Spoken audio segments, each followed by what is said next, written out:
A gente começa o jornal falando sobre a prisão de Fabrício Queiroz, ex-assessor e ex-motorista do senador Flávio Bolsonaro e amigo do pai dele, né, o presidente Jair Bolsonaro. Ele foi preso hoje pela polícia em São Paulo, num sítio lá em Atibaia. Segundo a polícia, o sítio pertence ao advogado Frederic Wassef, é assim mesmo, né? Wassef, que defende a família Bolsonaro. E Queiroz estava no local há pelo menos um ano. Está aí o momento que ele foi levado pelos policiais para o IML. A gente tem um vídeo do momento da abordagem, a gente pode soltar aí, Daniel? Que foi gravado hoje de manhã na abordagem ao sítio onde estava o Queiroz, lá em Atibaia. Atibaia é a cidade que foi famosa, né, por conta daquele outro sítio que foi apontado como sendo do ex-presidente Luiz Inácio Lula da Silva, o sítio dos Pedalinhos. Mas está aí o momento que a polícia chegou, né? Já estava aí, Queiroz esse está sentado aí, cabisbaixo, triste. Depois de ter sido pego pela polícia. Essa ação aí também apreendeu documentos, apreendeu dinheiro. Depois de sair, Queiroz foi levar... aliás, só contextualizando aqui, que um caseiro do sítio disse que Queiroz estava lá há um ano. E em setembro, o Wassef, em setembro do ano passado, a Wassef tinha dito à jornalista Andréa Sadi da TV Globo que não sabia do paradeiro de Queiroz. Para chegar aí, a polícia teve que arrombar a porta da residência e Queiroz não reagiu à prisão. Ele foi levado para passar por exame de corpo de delito no IML, lá em São Paulo mesmo, e depois foi levado para o Rio de Janeiro, onde é acusado de participação em um esquema de rachadinha, que é quando o parlamentar fica com parte do dinheiro dos seus assessores, na Assembleia Legislativa do Estado, no gabinete do então deputado estadual Flávio Bolsonaro. E você lembra, né? Deve lembrar que uma parte desse dinheiro foi transferida em cheque para a conta da primeira-dama Michele Bolsonaro. E na época em que isso veio à tona, o presidente disse que esse valor era referente ao pagamento de um empréstimo. Pois é, uma situação complicada para o Queiroz, que está gerando uma discussão muito grande no país. O presidente Bolsonaro hoje passou pelo cercadinho pela manhã em silêncio, ele não parou para falar com os apoiadores, coisa que acontece quase que diariamente, né? É raro ele passar sem falar com os apoiadores, exato, né? Mas hoje passou, então fica aí essa expectativa em relação ao posicionamento do presidente Bolsonaro. E é difícil, só para uma observação, claro. E é complicado porque assim, o Wassef, que é o advogado, disse que não sabia onde estava o Queiroz, o sítio era do Wassef, né? Onde o Queiroz estava. Inclusive tinha uma placa no sítio exato, do advogado. A placa, né, com o nome do delegado. E ontem o Wassef esteve lá em Brasília na posse do Fábio Faria, do Ministério das Comunicações. Então assim, o Wassef era advogado do Flávio, mas tinha trânsito livre lá no Planalto e também contato com o presidente. Então assim, a gente ouve ele dizendo que não sabia onde estava o Queiroz. Ele é advogado do presidente em uma ação também. Em uma ação movida contra o presidente, e é advogado do Flávio Bolsonaro nessa questão da rachadinha. É difícil a gente acreditar que não soubesse onde é que ele estava, porque o homem estava lá no sítio depois de tanto tempo, pelo menos um ano escondido no sítio, ninguém sabia, né? Então fica aqui esse questionamento. Mas para a gente conversar um pouco mais sobre isso, sobre o reflexo que isso traz ao presidente Bolsonaro, né? Porque é o filho dele, um dos filhos dele que mais tem o nome citado. É o 01. Exato, o 01 mais tem o nome citado nessas polêmicas, nessas investigações. Quem conversa com a gente agora é o cientista político Ranulfo Paranhos. Boa tarde, Ranulfo, bem-vindo mais uma vez aqui ao Factual. Boa tarde, Lucas. Boa tarde, Derek. Boa tarde a todos. Ranulfo, vamos começar com a pergunta direta, assim. O que a prisão do Queiroz, depois de tanto tempo, significa para o clã Bolsonaro? Bom, Derek, eu acho que a gente começa com o primeiro ponto disso tudo, é que nós estamos agora, né? O governo entra numa crise violentíssima porque ele passa a integrar rotineiramente o caderno policial, né? Então, o governo sai do caderno político e vai para o caderno policial. Ora, sempre que você tem envolvimentos do núcleo do governo no caderno policial, sempre que você tem o governo envolvido em escândalos, você tem escândalo de corrupção, a gente tem escândalo diariamente pelo comportamento do presidente, e agora você tem um escândalo envolvendo corrupção com o núcleo do governo, porque, como vocês já disseram, o Wassef é advogado da família, o Wassef é advogado do Jair Bolsonaro, do presidente Jair Bolsonaro, no caso do Adélio. Então é bom lembrar, em tempos normais, isso seria motivo para escândalo. Mas nós não estamos em tempos normais, nós estamos num momento de pandemia, onde o governo perde popularidade, onde o governo não dá sinais de que está preocupado com a pandemia, né, com o vírus, e o governo tem perdido o apoio, né, da sua base, porque ele perde ministros, porque ele não toma posições políticas corretas, e porque ele fala demais, e porque a gente está em crise com o ministro da Educação, e agora você tem o início do desfecho do caso Flávio Bolsonaro. Aí um escândalo de rachadinha é uma prática, Derek Lucas, que eu acho que é comum. É óbvio que quando a gente fala em corrupção, o grande problema de se estudar corrupção, de você tentar pesquisar corrupção, é que os indivíduos que cometem a infração, né, os infratores, não deixam uma base de dados. Então, o principal agente que pode fornecer dados sobre educação, sobre corrupção, é a polícia. Então, nesse momento, você tem, no limite, o que primeiro pode acontecer é a cassação do senador Flávio Bolsonaro. Então, esse daí já está no horizonte da Justiça, deve já estar no horizonte do Senado Federal. Agora, Ranulfo, fica também a expectativa para saber se o Jair Bolsonaro, o presidente, vai manter a palavra ou ele vai quebrar a palavra mais uma vez, o que é que ele tem feito até com certa frequência, né? Inclusive, muitos eleitores do presidente já manifestaram a decepção por conta dessa quebra de promessas em série. Porque o presidente, a gente lembra bem que ele falou que se fosse necessário, cortaria na própria carne. Será que vai mesmo? Lucas, deixa eu te fazer um desafio. Se você tivesse R$20 para um almoço, na palavra do presidente, o que você faria com os seus R$20? Bom, eu acho difícil que você aposte na palavra do presidente. Então, o presidente já deu provas de que a palavra dele não é confiável, né? Como ele tentava vender essa imagem lá desde antes no pré-eleição e durante o período eleitoral e durante o período que ele assume a presidência. E aí a gente tem reiterados motivos para isso, né? Ou seja, indivíduos que estão diretamente envolvidos em escândalos, sobretudo de corrupção, continuam os seus cargos. É estranho, esse governo tem um comportamento de bonificar, é uma forma que o Jair Bolsonaro encontrou, que o presidente encontrou, de bonificar os indivíduos que cometem delitos. Se vocês lembram, depois da fatídica reunião, né, do dia 22 de abril, quando o Weintraub, né, o ministro da Educação, começa a entrar em evidência pelo seu comportamento contra o STF, uma semana depois o presidente da República lhe agracia com uma medalha. Né? E depois ele reforça os poderes do Weintraub, agora mais recentemente, para nomear reitores de universidade. Então, sempre que você tem alguém atacado, ou alguém, na verdade a palavra não é atacado, sempre que alguém aparece os malfeitos dos membros desse governo, o presidente vai no sentido contrário. Então eu acho pouco provável que o presidente da República tenha um comportamento de cortar na carne, como ele prometeu. E aí a gente entra de novo no tal do estelionato eleitoral, né? Você promete e não cumpre. Ranulfo, uma coisa também é que chegou ao conhecimento da imprensa que os policiais que participaram da prisão, eles não tinham conhecimento de quem estavam indo prender. Eles foram meio que no escuro, né?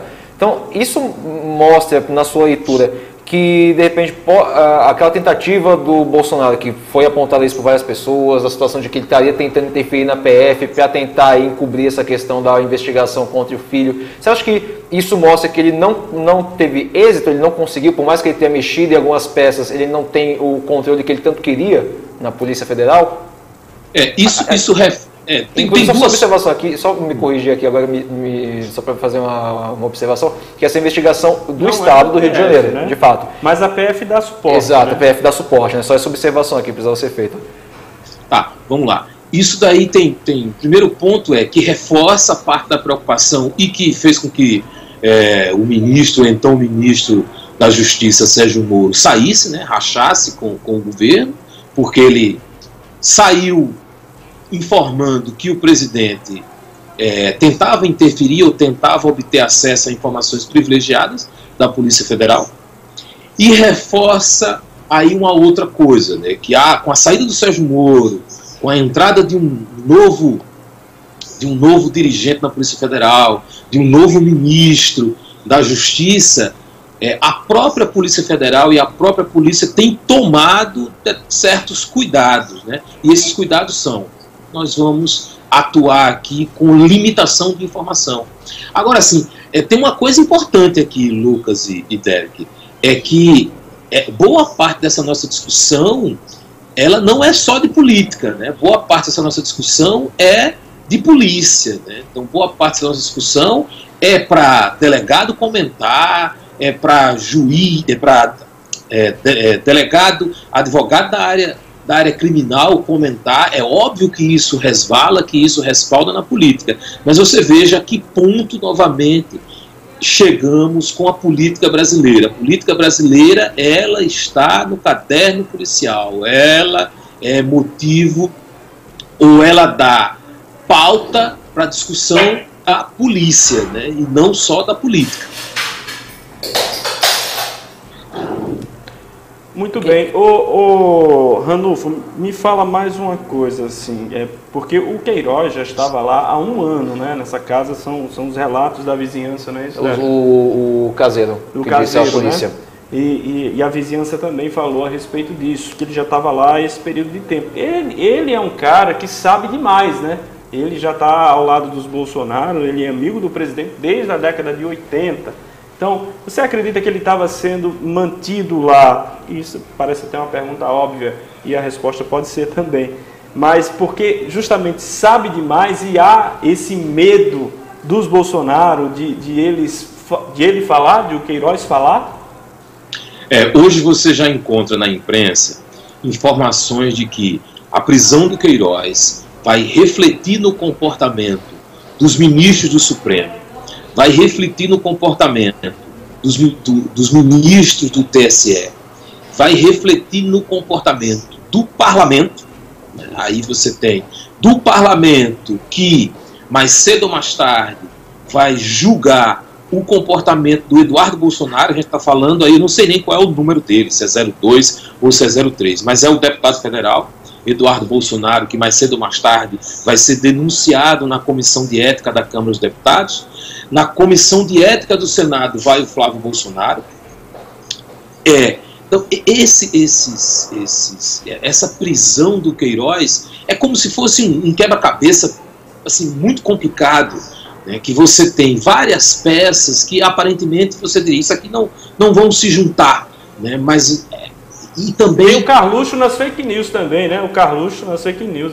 Então, você tem denúncia do período eleitoral, de influência, de que empresários pagaram para propagação de fake news, para impulsionamento de mensagem no WhatsApp, por aí vai. Então isso é uma linha de atuação da Justiça no TSE. Outra linha de atuação são as fake news, que envolve da operação de ontem, que envolve parlamentares, que envolve os blogueiros. Hoje não é mais blog sujo, né? Agora é gabinete do ódio. Blog sujo era na época do PT. Agora é gabinete do ódio. Você tem essa operação que é anterior, ela aparece depois das eleições, mas a ação dela é anterior às eleições, que é o Queiroz sendo utilizado como laranja por conta da rachadinha. Mas o Flávio Bolsonaro, quando ele comete o crime, o suposto crime de rachadinha, de lavagem de dinheiro, ele era deputado estadual. Como é que ele vai responder por um ato de deputado estadual sendo senador hoje? Aí vai ser imputado a ele mais um crime, que é o de obstrução da justiça. E aí onde entra a sua pergunta, né? Ela é óbvia, mas ela tem uma história para contar. A história para contar é que o advogado da família, o advogado do Jair Bolsonaro, no caso Adélio, o cara que tem trânsito livre no Palácio do Planalto, é o cara que estava escondendo uma peça-chave para esse processo das rachadinhas, e agora vira mais um crime, que é o de obstrução da justiça. Então, isso tem desdobramentos políticos, como se não bastasse, a gente não precisa mais, né, para desdobramento político, né, porque você tem muita coisa envolvendo o núcleo do governo, muita coisa envolvendo parlamentares, muita coisa envolvendo financiamento de fake news, né, muita coisa envolvendo o presidente com o seu comportamento pouco republicano, né, pouco, como é que a gente pode dizer, um comportamento que não é um comportamento de presidente da República, na fala, na presença dele nesses atos antidemocráticos e por aí vai. Então tem muita coisa. Hoje daria já uma enciclopédia, né? E aí eu acho que e não é só uma frente da justiça, você tem várias áreas, várias frentes, né, atuando com pessoas e com políticos envolvendo ou que estão gravitando, né, que estão no entorno do presidente da República. Inclusive, você falou aí, Ranulfo, da situação do advogado, só um parêntese, Derek, que a OAB já pediu à OAB São Paulo a punição do ASEF. É o mínimo, né? Por conta desse episódio. Exato. Agora, Ranulfo, uma coisa que sempre que estoura algum escândalo envolvendo o nome da família, cria-se uma cortina de fumaça ao redor. Sempre tem um outro fato que para tentar desviar a atenção, enfim. Você acha que nessa situação assim a gente vai ver um presidente Bolsonaro mais agressivo, fazendo mais ameaças, ou você acha que de repente ele vai tentar abafar um pouco, vai ficar mais na dele para tentar diminuir um pouco o impacto que a família acabou levando por conta dessa prisão? Em se tratando de Jair Bolsonaro, tudo e nada é possível, Derek. Então, mas tem um comportamento recorrente que a gente tem percebido, né, um comportamento político com o auxílio de outra área do conhecimento, né, com o auxílio da psicologia e da psiquiatria. É que o presidente Jair Bolsonaro sempre ele tem uma prática de avançar 2 passos, ou seja, ele ataca a imprensa, ataca a justiça, ataca o parlamento, né, e aí sai atacando todo mundo, é uma forma dele avançar enquanto político, parece. E aí é meio que o modus operandi, né? O Jair Bolsonaro chega ao poder porque ele tem esse comportamento do caos, né? Então ele está sempre atacando alguém, ele está sempre em pé de guerra com alguém, e isso lhe deu visibilidade, isso lhe colocou em evidência. É o combustível dele, né? O caos é como seria o combustível dele. Se vocês se lembram, e aí o telespectador, o internauta pode lembrar, o Eduardo Cunha tinha mais ou menos esse comportamento. Ele operava bem no caos, né? Então, sempre que você tinha uma crise, ele gerenciava a crise, capitalizava para si. Quando ele era o grande instrumento do impeachment, né, da então presidente Dilma Rousseff. Quando o impeachment ganha desdobramento que prossegue e que o caos meio que desaparece, o Eduardo Cunha cai. Então, sempre que você tem um caos no atual governo, o Jair Bolsonaro... Agora, é bom lembrar, a diferença de Cunha para Jair Bolsonaro é abissal. Né? É bom, os dois, o que une os dois é o princípio do caos, mas eles são totalmente diferentes. Né? O Cunha usava a experiência para capitalizar para si. O Jair Bolsonaro, mesmo com a experiência, gera caos para si. Ele não gerencia caos, ele gera caos. Mas os dois viviam no caos. Então, sempre que o Jair Bolsonaro dá 2 passos para frente e aí ele desafia as instituições, ele põe em xeque as instituições, no dia seguinte ele retrocede 1 passo. É isso que a gente tem percebido. Então, agora esse é o momento em que ele vai retroceder uns passos, talvez mais de 1 passo, né, porque aí você tem a justiça atuando, porque você tem a polícia atuando, possivelmente ele vai tentar operar nos bastidores, o que é uma outra discussão. Alguns analistas têm acreditado que o Jair Bolsonaro opera como se ele conseguisse vislumbrar um horizonte. Eu vou indicar, por exemplo, ministros militares, eu vou tomar essa e aquela decisão, o que a gente chama de racionalidade na política, né? Teoria dos jogos, racionalidade, jogos ocultos, tem uma série de termos que a gente usa. Mas eu duvido muito que o Bolsonaro haja visando essa racionalidade. Ele meio que opera tropeçando em pedras, e aí ele acerta ali para ele e erra. No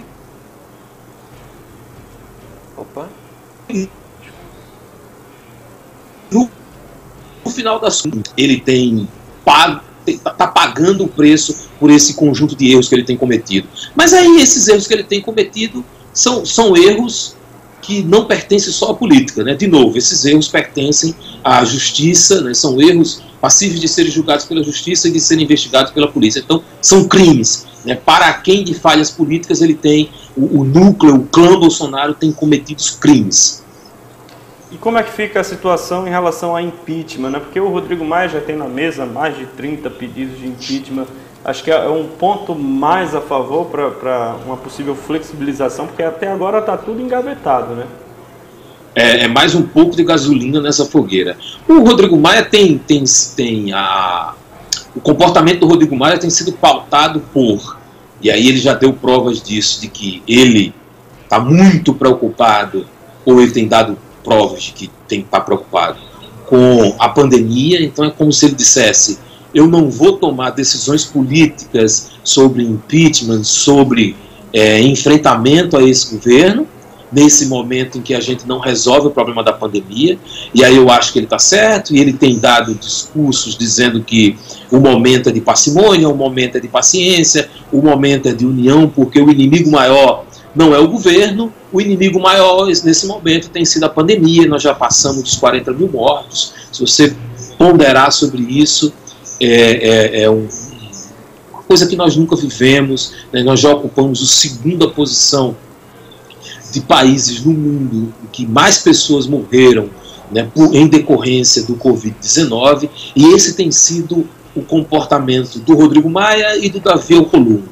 Então, e esse tem sido a pauta do STF e do TSE. Se vocês devem se lembrar, uma das falas do ministro Barroso, que hoje preside o TSE, foi no sentido de: eu estou muito mais preocupado hoje com a pandemia do que com as instituições, do que com a democracia. As instituições e a democracia, a gente pode atuar e a gente pode fazer isso quando passar a pandemia. Mas a pandemia mata pessoas. Não que corrupção não mate, né, mas ela mata indiretamente.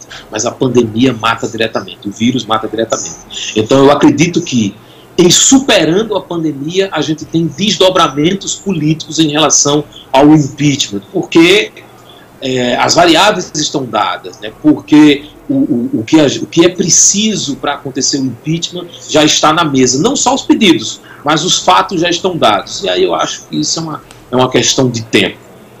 Ranulfo, a gente tem uma pergunta aqui dos nossos internautas, o J. da Assis. Preciso mandar uma boa tarde para todo mundo que está assistindo a gente agora. Ele pergunta assim: professor, corremos risco de uma ruptura de poderes, já que o Bolsonaro falou que a corda está arrebentando? Aí eu tenho me preocupado muito em ouvir os especialistas. No Brasil a gente tem, eu diria que essa é uma agenda de pesquisa muito escassa, né, que é o comportamento das Forças Armadas em democracia, né? Então nós temos aí 3 décadas de democracia, ou 3 décadas, né? Pouco mais de 3 décadas de carta constitucional, e as Forças Armadas têm adquirido um comportamento. O que todos os especialistas, indivíduos que vêm estudando isso há mais de 2 décadas, têm dito é que é muito remota a possibilidade de uma quebra institucional como essa que o presidente Jair Bolsonaro insinua, como essa que a gente ouve vez ou outra nas fake news, no próprio gabinete do ódio, né? Como esse incentivo a...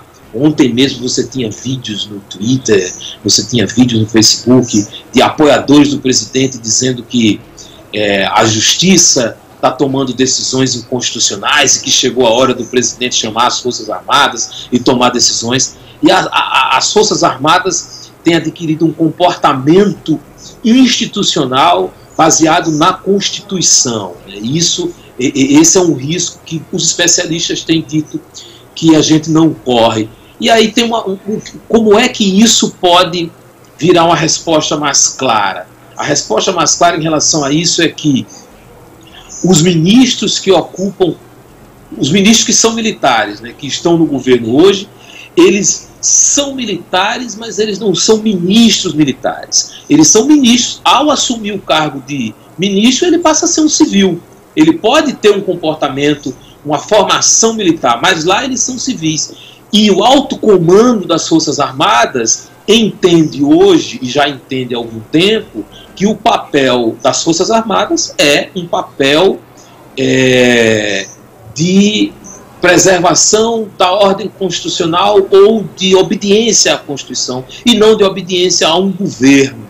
E isso é importante, ou seja, de uma certa independência e de um certo cumprimento da Constituição e não de uma subserviência a uma vontade do governo. Ou seja, esse governo vai sair em algum momento, quer seja em 2022, quer seja em 2026, mas ele vai sair em algum momento e as Forças Armadas continuarão, e elas entendem que continuarão porque ela pertence ao Estado, porque ela pertence ao governo. Pelo menos é assim que os especialistas têm acreditado, e pelo menos é assim que eu também acredito. As informações sempre... Eu estava sem áudio antes. Muito obrigado então, Ranulfo, pela participação aqui no Acta, por suas informações sempre e as colocações sempre muito ponderadas, muito pertinentes. Obrigado. Obrigado, Ranulfo. Eu que agradeço, sempre à disposição. Um abraço a todos. Um abraço, boa tarde. Até a próxima. Pois é, que coisa. Quem é que bancava o Queiroz, né, Derek? Pois é, e qual é o interesse... Uma pergunta boba que eu ia fazer agora. Qual é o interesse em manter ele escondido? Mas enfim, por quê? Aí eu fico curioso agora para saber o que, é que vai acontecer, o que é que Queiroz tem a dizer, né? Aliás, se Queiroz vai dizer alguma coisa, porque a gente sabe o que acontece, teve gente, por exemplo, aquele Adriano da Nóbrega, né? O policial acabou sendo morto numa operação e tinha muita coisa a dizer, ele estava com 13 celulares, ninguém sabe onde estão esses celulares agora, porque foram recolhidos, iam fazer perícia aí, né? Adriano, para quem não sabe, é que está envolvido lá no caso da o capitão Adriano, né? Que exatamente. Envolvido com milícia, na verdade exatamente. É um ex-policial, né? Envolvido exatamente. com a milícia lá de Rio das Pedras, né? No Rio de Janeiro. Isso. E hoje, por acaso, onde Queiroz se escondeu também. Escritório do chefe do escritório do crime. Exatamente. Né? Então, assim, boa agora, coisa não era, né? Fica curioso para saber o que é que Queiroz vai dizer se disser alguma coisa. Que reflexo que isso vai ter, tanto no senador Flávio Bolsonaro, quanto no presidente Jair Bolsonaro. Né? É isso que a gente fica aguardando para saber o que vai acontecer no próximo capítulo dessa novela.